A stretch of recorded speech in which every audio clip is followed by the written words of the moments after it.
Cheers. So absolutely no pressure then. Not only has he told you it's going to be fantastic, he's also invited you to just, was it heckle, throw things or whatever it was. So yeah, welcome along. Delighted to be speaking at this tonight. So I guess the first thing's the title. When I was asked for a title, I came up with this. It's not just development, reorganizing the business to support Agile. And it was only earlier on that Sarah, who's going to be talking after me, who's one of our BAs, had said, that's a hell of a long title. She said, could you not just have made it something like sort your business out? And I thought, well, might be viewed as being a little bit confrontational. But yeah, the reason I wanted to speak about this is I've worked in a number of organisations now, and a number of them have developed the same pattern, which is that the business recognises that there's advantages to becoming agile, but they just focus on the software development aspect of it. And that's great at first, fantastic. They make big improvements over where they were before, but inevitably you get to a point where the improvements you're making start to tail off a little bit, and then they sit puzzling, and then they think, maybe this agile thing isn't as good as we all thought it was, and they start questioning things. Meanwhile, people who are actually in development teams, working with Agile, in the Scrums, they're kind of looking and they're really frustrated by what surrounds them in the business. And I've read a number of things, particularly over the last 12 months, where it's become closer and closer to my heart about how you can try and change things within the business and how you can try and bring people along and help them see the benefits and perhaps make it a little bit less scary for them. So the first thing is, has everybody heard the term water scrum fall? Right? Because the first time somebody mentioned that to me, I thought they just made it up, but it was perfect because I got the visual in my head, a wee bit like that. And it was, I knew exactly, it was only when I'd actually Googled it, I realised, oh, right, actually this is a thing. People actually talk about water scrum fall. So I'm going to draw it for anybody who's not aware. And I don't know how I'm going to draw it and hold this microphone at the one time. Nobody had explained the PA situation when I planned this talk out. So, where the majority of people in this room, I think, will recognise this pattern where we're doing our development in there and we're agile. And then what inevitably happens in large-scale enterprises with legacy systems is you deliver into a test phase because there's still a whole lot of governance, risk, compliance stuff that has to be addressed. And then you might go into whether it's in environments or change management or whatever to actually get it out into the wild. And there's actually a whole bunch of stuff happening up front as well. So you've got the finance and the business case happening, and then that goes down into still, quite often, a traditional requirements analysis phase. And then it gets thrown over to development teams, and they get told to go away and develop it in sprints. And then people kind of wonder, well, why are we not seeing the real advantages of Agile here? So the problem that you then have is, okay, so we know that. How do we then take that and start to convince people? How do we sort of show them this picture and make them see that that's the problem? And it was, again, over the last wee while that I'd started to learn the value of value stream mapping. So, again, I don't know how many people have done value stream mapping in here, but in terms of communicating with people who don't work in agile environments, who are, effectively your stereotypical business stakeholders, which is terrible because we treat them with this broad sweeping generalization, and they're all good people and they have the interest of the business at heart, and you just need to kind of try and bring them along. So when you can actually take what you've done previously and for each stage, stages are immaterial to an extent, but if you can take them through and actually do a little bit of business analysis with them and show them what the lead times are, what the process times are, and then effectively the amount of time that they get stuff chucked back to them from one stage into the next, then you start to build up this picture. You can roll the figures together and you can show them that in order to be able to reduce So you would start to look at things like, I'll maybe fill in some more figures, make it more transparent. So for your lead time, you know, you might be saying, well, it's that stage of the process, requirements analysis, say after the business case, it's 2 weeks before we get that up and running. Then once we get it into process time, we could be another 8 weeks to get it through requirements analysis. And how often do we complete everything and get it into the next stage and there's no questions or anything come back? Let's be optimistic and say about 10% of the time. When you start to roll these figures up across and you start to total up the amount of time it takes to get through, how much churn there is in the they'll start to see where the bottlenecks in their system are. And more importantly, I think for us, they will start to see that improving one part of this chain isn't going to solve the problem. It isn't going to get them to market faster. They need to look at the whole thing. So, that picture there is Paul on the road to Damascus. He does look as if he's going to be knocked down by an oncoming truck or something. But I looked for 101 pictures and that was about the best one I could get. But there's a book called Lean Enterprise, guys, that some of you will maybe follow on Twitter and know of, guys like Jez Humble, Barry O'Reilly, Joanne Molsky, where they talk about having an epiphany, hence the picture of Paul. And they said that it was a real revelation for them when they realized that a lot of the things that we embrace in the Agile community and in the Lean community in terms of product development actually apply for how you can change the process in a business as well. So this was something that I'd kind of suspected for a little bit of time, but actually seeing somebody talk about this and start to demonstrate how you could do this actually becomes quite powerful. So you need to understand though first what we're working towards. So Sriram Narayan in a book called Agile IT Organization Design talks about the 3 principles of an Agile IT organization as a whole, as a business. And what he says is you've got to govern for value rather than predictability. So straight away we know that we need to get away from the waterfall model and start focusing not on how quickly we can deliver something, what the budget is. We need to focus on what value are we actually going to deliver. Organize for responsiveness over cost efficiency, which should be obvious to anybody that if your number one priority in your business is you want to be first to market, then you've got to organize for responsiveness. It costs you a little bit more, but them's breaks. And then also, if we want to encourage unscripted collaboration, if we want to get away from a command and control structure, then we need to motivate people in a different way. And one of the ways to do that, he talks about these intrinsic motivation factors of autonomy, mastery, purpose.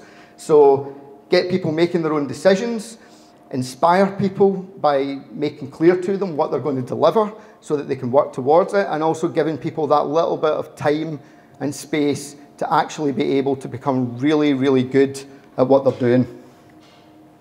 So we had a guy come into Tesco Bank back in March called Mikhail Panovich, I think it was. He'd done stuff with M-Bank where he totally transformed them, and he showed this slide as part of as the opener for his presentation.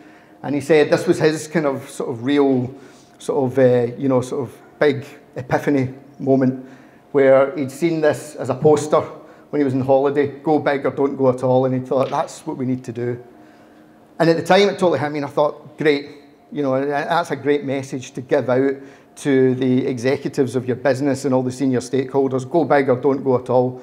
And then the more I thought about it, and it may well be that I'm misrepresenting what Michael's intention was, I misunderstood what he was saying, but the more I thought about it, I thought it's more subtle than that, because if we're waiting for the point in time where we can convince the senior members of a business to just dive in and go for it, we're probably going to be waiting a while, because they will naturally be risk averse. They've got a whole bunch of things to worry about that we as developers, making a broad sweeping generalization that we're all in a similar boat, but they have a whole bunch of different concerns and different people that they need to satisfy out with us. So again, it comes back to this whole thing of, is there another way to do this? Is there another way to bring Agile into the business and to bring people along without forcing them to take this huge leap of faith?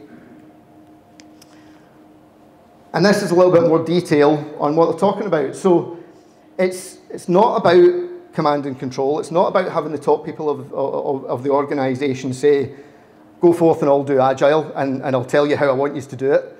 It's about just getting them to loosen the reins and to allow us to make the decisions a little bit further down, to give us a license to operate. But this is a very revealing statistic as well. John Cotter says, in high-performing organisations, and he actually starts to put figures on it, you need over half your employees, 3/4 of your management, and almost all of your exec to absolutely buy into the idea, without even mentioning the word Agile, to buy into the idea that you have to be continuously improving for the business to keep pace or even to pull ahead of your competitors. As soon as you get that, as soon as people buy into that idea, then the rest will start to flow. Without them buying into a specific process or how they're going to get there, they just need to accept that everybody needs to be changing and trying to improve all the time. So one of the ways he talks about that is to use an improvement kata. So again, this has real analogies to be drawn with build, measure, learn, explore, exploit, OODA, whatever terminology we want to use, for the idea that we look at the current situation that we have in our product, we decide where we want to go to, we decide what we're going to measure to tell us whether we've got there or not, and then we experiment. We posit a hypothesis of how we think we might get there, we try it out, we see if it worked, and we go, yeah, we've done it, or we go back to the drawing board. Well, he says that you can do the same thing with your process, and you don't have to do it all at the one time as well. Are people familiar with the strangler pattern from an architectural software perspective? So this was one, I think Amazon coined it back when they inherited the horrible monolith that they had. They started off with a big monolith, and then rather than take that, split it all down into services in a oneer, they thought, that's a hell of a job. So the first time that they needed to build something new, they basically realised this probably doesn't work very well on camera, but whether you want to call that a director or a dispatcher or whatever, effectively you split out, so you've still got your monolith, but it's a bit smaller than before, and now you've got a nice new service. And you'll continue to do that over time and break down your monolith over time so that eventually you strangle the original monolith and bin it. You might never bin it, to be honest. You might always have some residual stuff in there. But the main thing is as well, it's not an exercise where you turn around and you do it just for the hell of it at the outset, all at the one time, because again, it's really hard if you turn around and tell somebody what the cost of that is. They're gonna balk.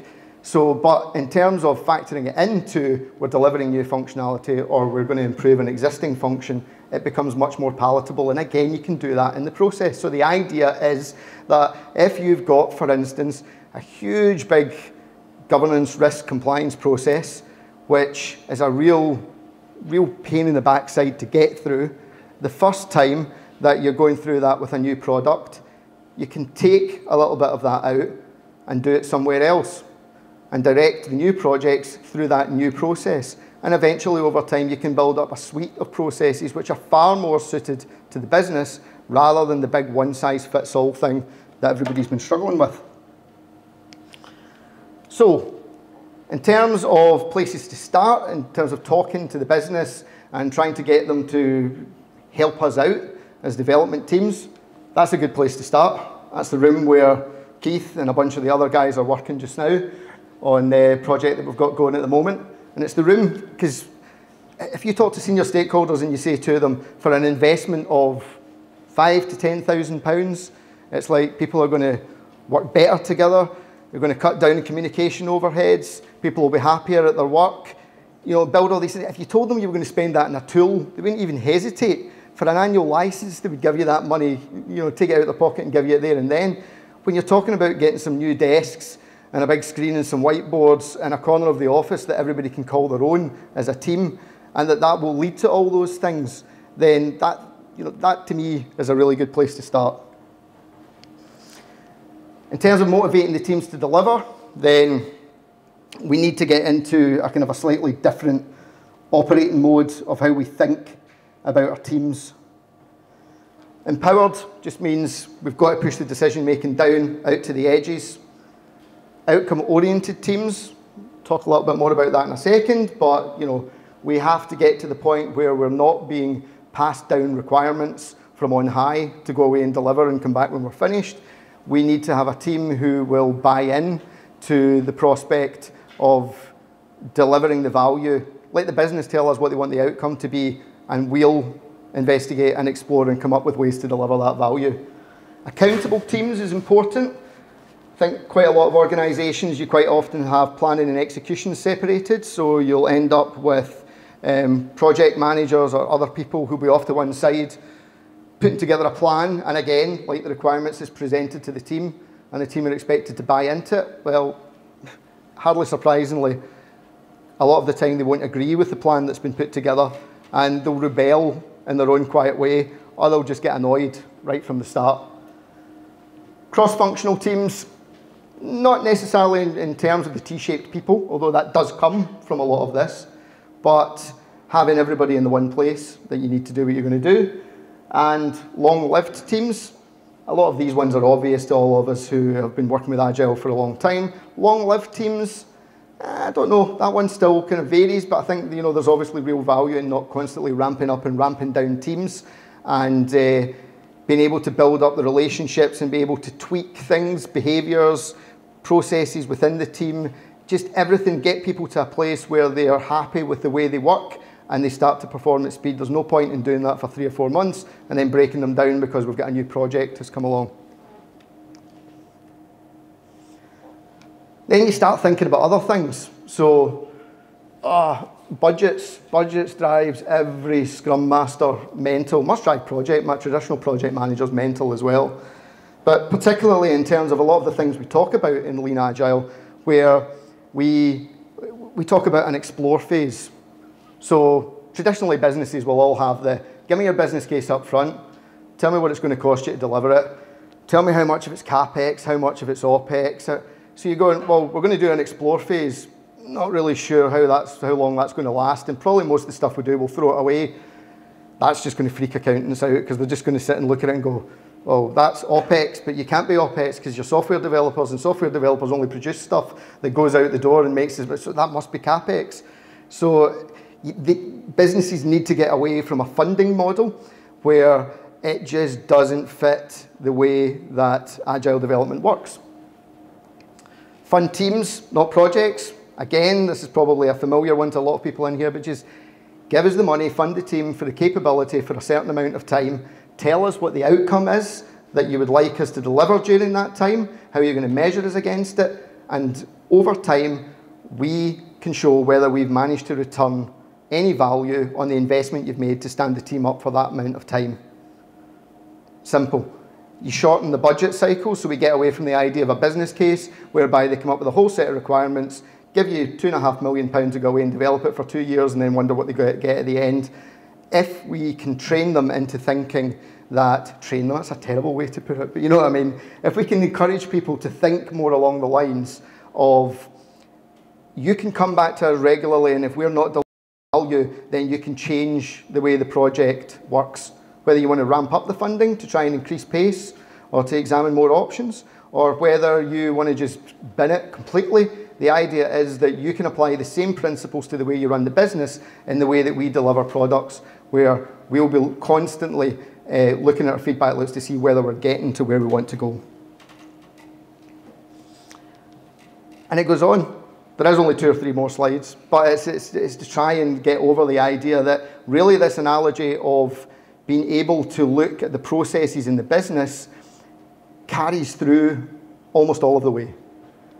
Talking about the fact that you need to align your teams with the business and align the business with the teams. So that's a slightly different perspective from both angles, but it makes sense to take your development teams and align them across. If you have marketing projects, have teams that are dedicated to marketing projects. If you have teams who are delivering into certain geographical areas, then create product teams around the products in those certain geographical areas so that you can build up these long-lived teams who have real ownership of the product and can deliver value over time. Aligning business practice with the development teams is more about turning around to people like marketing and saying there is no point in you planning a billboard advertising campaign 3 months before we deliver, because at that point in time we're not sure whether we're going to deliver in 3 months, and we're maybe not all that sure exactly what we're going to deliver either. So it's getting people into the cycle of, you know, perhaps you focus on our must-haves because we're kind of confident that we'll deliver the must-haves, but leave some of the other stuff to the side. Or even better still, wait until we're actually finished before we start kicking off and planning marketing campaigns around what we're delivering. And this limit work in progress at a business portfolio level. So we need to get away, in my opinion, from the idea that prioritization of requirements in the business just comes from the highest paid person and it's completely opaque to the rest of us. So we talk about one of the tools that a lot of people I've seen use, and I've seen people say whether they think it's good, bad, and different, but it certainly has some benefits, is cost of delay. So I'm going to very quickly try and go through this, but the idea is that if you've got a portfolio manager who says product A or feature A and feature B are both of top priority, how do you choose between them? And the method says, well, if you can apportion a cost per week or per month to what it's costing the business for every week or month that you go past the earliest possible delivery date, and then look at the duration of how long it takes you to deliver that, you start to build up a natural prioritization. So if we take those two, 250k a week for 2 weeks, 100k a week for 1 week, if we do A first, okay, then that, B, is delayed by 2 weeks. So the cost of delay is 200k. If we do B first, then the cost of delay to A is 250k. So that says do A first. And you can start to build up that picture. What it's very useful for is this idea that we talked about, that in the same way we talk about in Kanban and so on, where we always talk about limiting the work in progress, this follows through for this model as well. So there's some, I'm conscious of time, so without wanting to go through it, you'll trust me when I say, if you take, and if anybody doesn't, you can come up afterwards and I'll show you the working on this, but if you take A and B, and you split your teams 50-50 between the two of them and try and do them both at the same time, then your cost of delay becomes 350k, which to a lot of people at a senior stakeholder level is just completely, they can't work out how that can possibly be the case, because you're working on both of them at the one time. So how can it possibly, you know, how can that possibly lead to you burning more money? But it does. So, CD3 is, you can see where, when you apply that kind of thing, once you, that's fine when you've got 2 features, but when you've got 13, 14, 25 features in your portfolio backlog, then obviously that's going to become very hard to do. So in actual fact, there's a really easy way to do it, which is if you divide that figure by that figure, it'll give you a value. So in this case, A would give you 125, 250 over 2, 100 over 1, 100. So the 125 versus the 1, the 125 is the higher value, so that tells you need to do A first. So again, there's these kind of tools that you can apply and processes that you can apply, and that's one of the reasons why I think some people don't like this, because it is a process that you can apply at a business level, so you can then, in the same way that we know that limiting work in progress delivers results on a project level, limiting work in progress can also deliver results at a portfolio level. And what you've done as well with the senior stakeholders, the highest paid people, is you're getting them to focus more on the figures that go into these calculations. So you're saying to them, is it really worth 250 to the business? You know, and getting to use the things where it's their level of expertise, because that's not a question that you or I can answer, but it's a question that the business can focus on and try and expose the knowledge in that way to lead us to make better decisions, rather than just have these nebulous kind of, yay, do B first type decisions. And it goes through everything else. Metrics, Personal development plans. How many of us are asked to deliver on goals which are effectively mutually exclusive to other teams or even to the rest of our own team? So that seems kind of crazy. Risk, governance, compliance, we talked about a little bit. Bring that into the Scrum. Tooling. Conway's Law talks about the systems you develop will reflect the underlying organisation. Tooling feeds into that as well. Behaviours.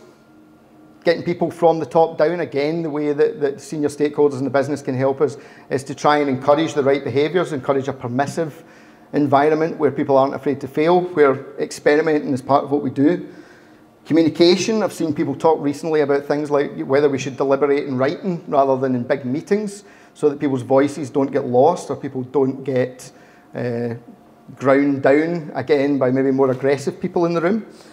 And staffing, don't recruit for roles, recruit for skills. Recruit the skills that you need and don't try and put people in a box of whether they're a front-end developer or a back-end developer or a QA. Just recruit for what you need. And that's it. I did look, there was a great, I'd actually seen it used a few times recently, the quote about a good plan executed now is better than a perfect plan executed next week.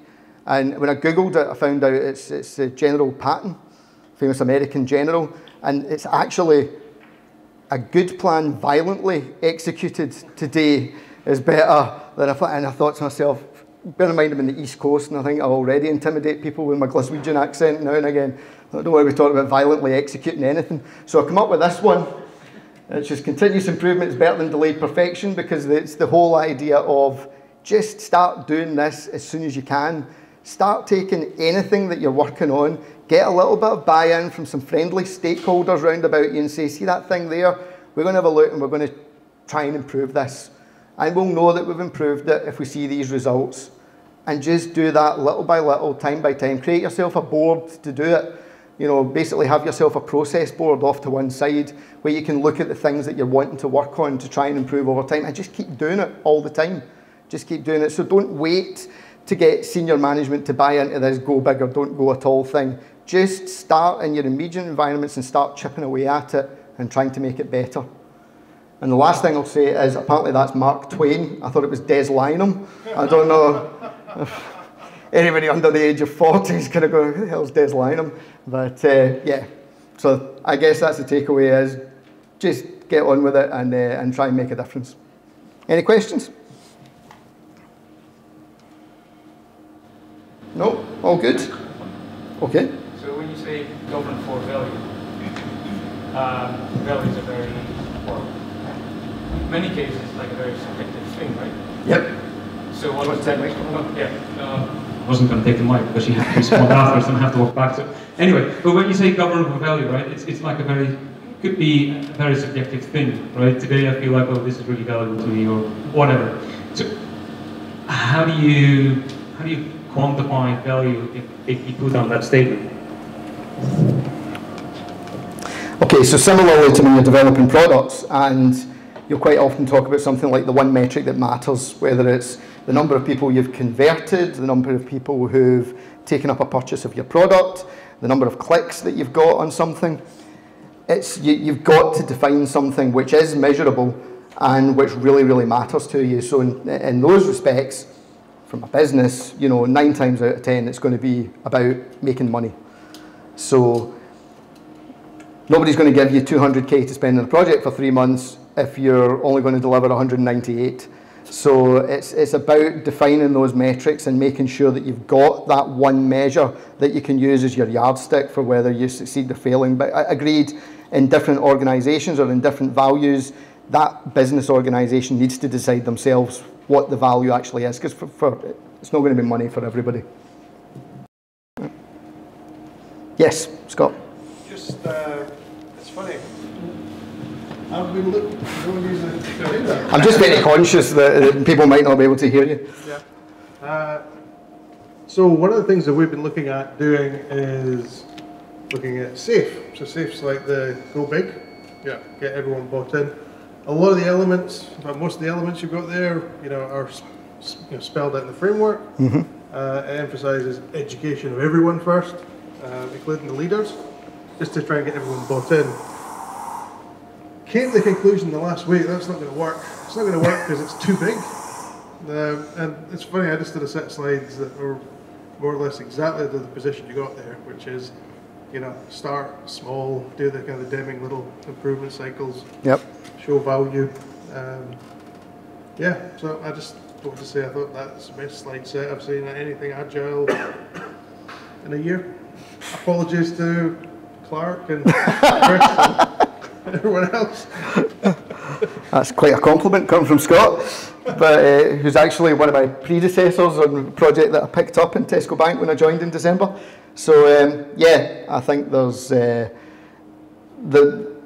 that's the compelling thing to me, is the idea that you do start small and try and gather pace rather than kind of totally going for it and then potentially falling flat in your face if you can't get everybody to buy in. I do think that in big, large-scale enterprises, until you can start to demo it, you know, you need to earn that respect and that interest and commitment from senior stakeholders. Anybody else? I realised it was a little bit longer than a lightning talk. I did say it was the first time I've done this talk, so, you know, next time we'll maybe trim a couple out, but thank you very much for your attention.